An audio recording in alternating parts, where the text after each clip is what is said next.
अगर आपके आसपास से सभी लोग अजीब तरह से मार रही है लेकिन आपको या किसी को कुछ नहीं पता तो कैसा होगा।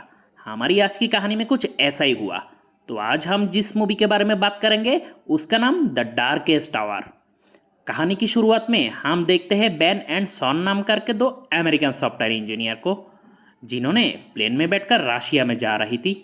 अचानक से प्लेन का लाइट ऑफ हो गई, लेकिन कुछ देर बाद वापस सब कुछ ठीक हो गई एंड दोनों ने सेफली रशिया पहुंच गई। दोनों ने एक सॉफ्टवेयर डेवलप किया जिसके लिए इन्वेस्टर के साथ मीटिंग करने के लिए दोनों ने रशिया आई है। दोनों की ऐप्स कोई भी पार्टी या प्रोग्राम की एड्रेस ढूंढ सकती है। जब दोनों ने इन्वेस्टर के साथ मीटिंग करने जा रही थी तब उन्होंने देखा है कि दो लड़की उस ऐप्स को यूज़ कर रही है। ऑफिस में जाकर बेन एंड सॉन ने देखा है कि उन्होंने उनका ही एक कलीग नाम स्काइलर वो पहले से इन्वेस्टर के साथ मीटिंग कर रही है। स्काइलर ने बेन एंड सॉन का आइडिया खुद के आइडिया बोलकर इन्वेस्टर के पास बेच दिया, इसीलिए बेन एंड सॉन को ऑफिस से धक्के मार के निकल दिया। इसके बाद बेन एंड सॉन गया एक बार में ड्रिंक्स करने के लिए। तब नजर पड़ी एक लड़की के ऊपर, लेकिन उस लड़की स्काइलर के साथ आई है। तब सॉन ने उधर और दो लड़कियों को देखा। ये दो लड़के और कोई नहीं बल्कि जिन्होंने पहले सॉन एंड बेन की एप्स यूज कर रही थी वो है। बेन एंड सॉन उस दो लड़की के साथ बात करना शुरू किया।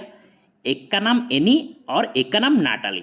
फिर सभी ने पार्टी एंजॉय कर रही थी, तभी अचानक से बिजली चले गई एंड सभी का मोबाइल फोन बंद हो गई। शहर का सभी लोग रास्ते पर निकल आई एंड आसमान में येलो कलर की धुआं देखी। अचानक से ये धुआं जलने लगी एंड छोटे छोटे टुकड़ों में जमीन में गिरने लगी। एक टुकड़े सबके सामने आकर गिरी। सभी ने डरकर पीछे की तरफ चले आई।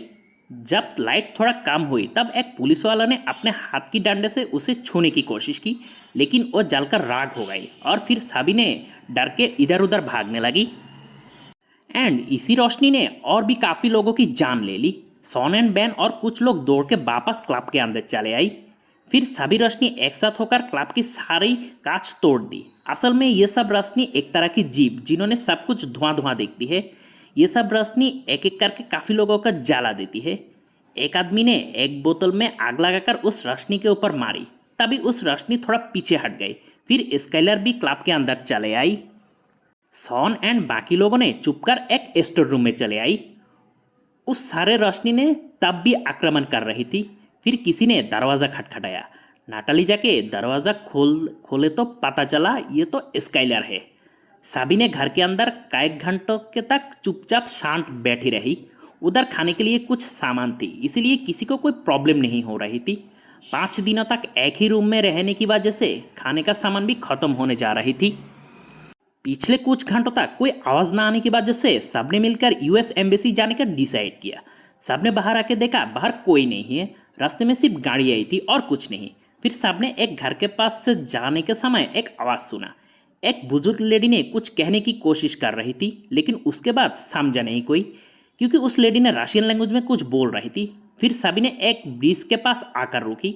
ब्रिज के उस पर थी यूएस एम्बेसी का ऑफिस, लेकिन ये ब्रिज पूरा टूट चुकी है। फिर सभी ने एक पुलिस की कार देखा। उस वक्त स्काइलर और दो लड़कियां छुप गई और बेन एंड सॉन चुपके से पुलिस के कार के पास गई। कार की डिक्की में से एक मैप और एक बंदूक मिली। फिर उन्होंने नोटिस किया है कि रास्ते के ऊपर एक कुत्ता भौंक रही थी, लेकिन कुत्ते के आसपास कोई नहीं है। फिर अचानक से वो कुत्ता जलकर राख हो गई। सबने बहुत डर गई। स्काइलर एंड दोनों लड़कियां पास में ही एक शॉपिंग मॉल के अंदर छुप गई। बेन एंड सॉन कार के नीचे छुप गई। फिर वो अदृश्य जीप कार के पास आती है। कार का सायरन बाजने लगी। जब वो जीप चला गया तब बेन एंड सॉन दौड़ के शॉपिंग मॉल के अंदर चले आई। सभी ने देखा है कि शॉपिंग मॉल के अंदर एक प्लेन क्रैश होकर पड़ी रही। फिर स्काइलर ने बोला, हमें ये वेट करना चाहिए किसी का मदद के लिए। बेन एंड सॉन ने बोला, अगर हम सबको जिंदा रहना है तो हम सबको आगे बढ़ना ही पड़ेगा। सब ने बोला है कि ये सब जीप इलेक्ट्रिसिटी से बना हुआ है, इसीलिए जब ये जीप कोई डिवाइस के करीब आता है तो ये डिवाइस चलने लगती है।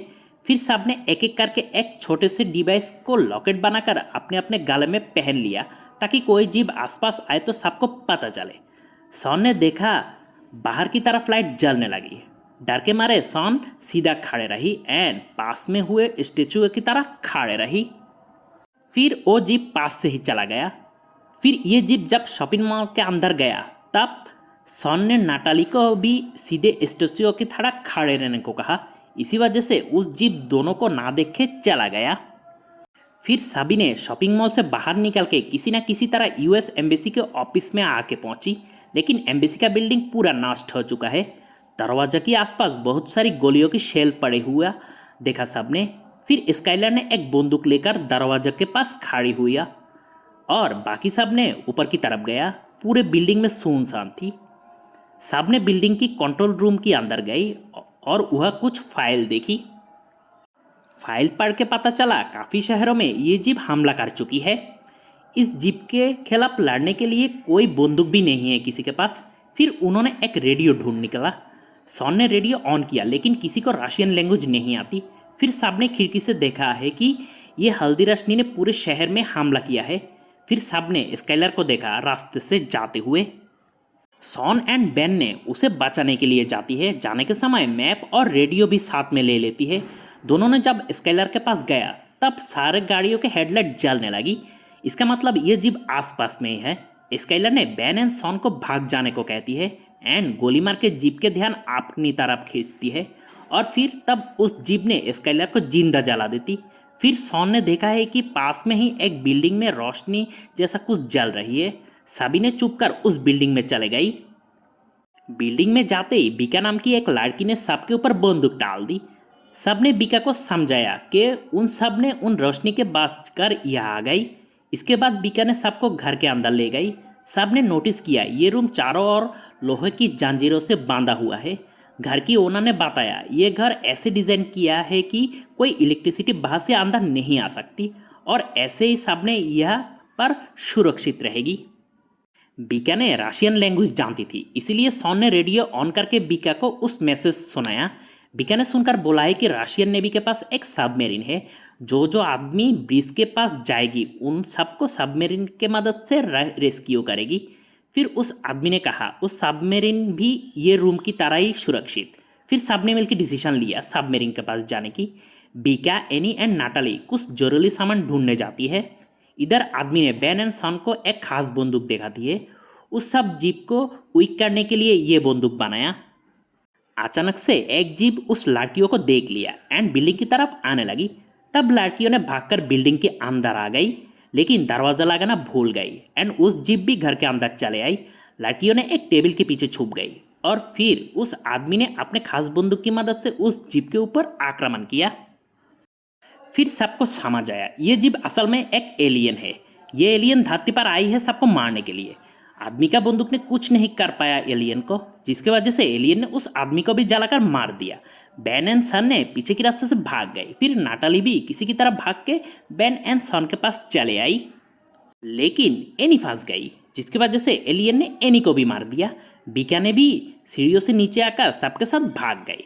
इसके बाद उन सबके पास रशियन पुलिस आके पहुंची और फिर तब एलियन भी वहाँ चले आई। फिर सबने गोली मार के आग देखा के एलियन को मारने की कोशिश की। एक पुलिस ऑफिसर बोला उन्होंने असल में एलियन को सिर्फ डरा सकती है, लेकिन हमेशा के लिए मार नहीं सकती। सॉन ने देखा है कि एलियन की एक बॉडी पार्ट्स रास्ते में पड़ी हुई थी। सॉन ने उसे उठा लिया। इसके बाद पुलिस ने सबको एक सुरक्षित जगह पर ले जाती है। तब सॉन ने उस सबमरीन के बारे में कहा। पुलिस ने बोला समंदर यह से बहुत दूर है और बहुत सारे एलियन अभी भी हमारे आसपास है, लेकिन इसके बाद भी उन चारों ने सबमरीन के पास जाना चाहती है। फिर पुलिस ने एग्री किया उन चारों को सबमरीन के पास छोड़ने की। सबने मिलकर एक टनल से जा रही थी, तब वहाँ पर एलियन चले आई। सभी ने भाग गए, लेकिन बीका फंस गई। फिर बेन ने बीका को बचाने के लिए गया। बीका तो किसी की तरह बच गए, लेकिन एलियन ने बेन को जलाकर मार दी। फिर सब ने किसी न किसी तरह समंदर के किनारे आ गई। वहाँ पर एक बोट खड़ी थी। सब ने बोट की मदद से सबमरीन को ढूंढने लगी। अचानक से बोट एक पत्थर के साथ फंस गई। फिर सब ने बाहर आके देखा है कि उस एलियन ने जमीन से आसमान की तरफ कुछ कनेक्ट किया एंड बहुत सारी चीज़ ऊपर की तरफ जाने लगी। ये देखकर सबको समझ आया कि असल में ये एलियन धरती पर आया, धरती में से महंगी सब चीज ले जाने के लिए। फिर सब ने सबमरीन को देखा, लेकिन अचानक से एक बड़ी बिल्डिंग गिरकर सबके ऊपर पड़ने लगी। सबने पानी के अंदर जंप किया। सॉन, बिका एंड पुलिस ऑफिसर ने स्विमिंग करके सबमरीन के पास पहुंचा, लेकिन नाटाली मिसिंग थी। सॉन ने सबमरीन के कैप्टन को कहा कुछ देर वेट करने के लिए। सॉन पुलिस के साथ मिलकर नाटाली को ढूंढने निकला। सब पुलिस ने अपने मोबाइल फोन इधर उधर फैला दी ताकि कोई एलियन आए तो सबको पता चले। कुछ देर बाद मोबाइल बाजने लगी, तभी सॉन गिर गई और सॉन अपने हाथ की बंदूक की मदद से एलियन को फ्रीज कर देती है एंड पुलिस ने गोली मार के एलियन को मार देती है। और तब सबको समझ आया कि ये एलियन को भी मारा जा सकती है। उधर नाटाली ने सबकी शोर शराबा सुना। असल में वो एक बस के अंदर छुपी हुई थी। आवाज़ सुन के सॉन ने नाटाली को बचाने के लिए गया। पुलिस ने इधर उधर पानी गिरा देती ताकि माइक्रोवेव बंदूक की वजह से एलियन नहीं आ सके। उसी वक्त बिका उधर एक पेट्रोल बम मारती है एंड एक पुलिस ऑफिसर ने उस बम के ऊपर गोली चलाती है। इसी वजह से सबको समझ आया वहाँ पर एक नहीं बल्कि 3 एलियन है। उधर सॉन ने नाटाली के पास जाते ही बस चलने लगी। असल में बस के अंदर भी एक एलियन थी। एलियन ने नाटाली को टानने लगी और सॉन ने गोली करके एलियन को फ्रीज कर दी। जब एलियन फ्रीज हो गई तब सॉन उस काले पत्थर को एलियन की तरफ जोर से मारी और ये एलियन भी मार गई एंड बस भी रोक गई। इसके बाद सभी ने सबमरीन के पास चले गई, लेकिन सारे पुलिस वहाँ रहना चाहती है क्योंकि वो सब देशवासियों का मदद करना चाहती है। फिर सबमरीन पुलिस के बिना ही चलने लगी। नाटाली ने अपने माँ की मैसेज देखी। उसी वक्त रेडियो में कुछ ग्रुप की मैसेज सुनने सभी ने एलियन के साथ लड़ने जा रही थी। फिर सबमरीन में रहने वाला सभी ने भी लड़ाई में शामिल होने के लिए सोचा और इधर इस मूवी की कहानी खत्म हो जाती है।